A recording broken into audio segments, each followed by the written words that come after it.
U.S. stocks ended mixed on Thursday after paring deep losses earlier in the session.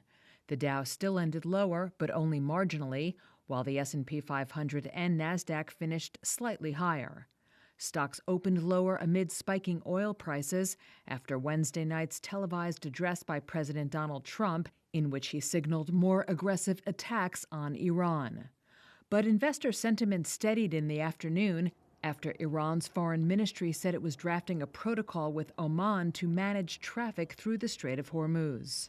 Still, that won't erase recessionary fears the war has stoked, said Ben McMillan, chief investment officer at IDX Advisors. This isn't a rubber band that just snaps back all of a sudden, when the strait is opened back up again.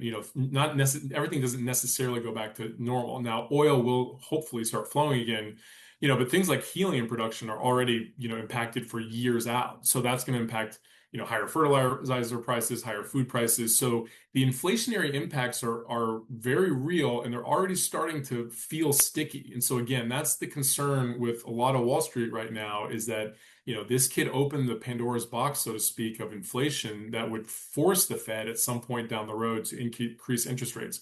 Among the day's stock moves, shares of Tesla dropped nearly 5.5% after the EV maker kicked off 2026 with its weakest quarterly deliveries in a year.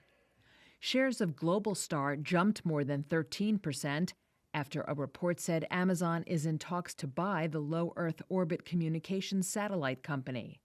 And speaking of satellites, Elon Musk's rocket and satellite company SpaceX boosted its target IPO valuation above $2 trillion, according to a report from Bloomberg News. That would make it the largest stock market listing on record. On Friday, the Bureau of Labor Statistics will release its March jobs report, though the U.S. stock markets will be closed for the Good Friday holiday.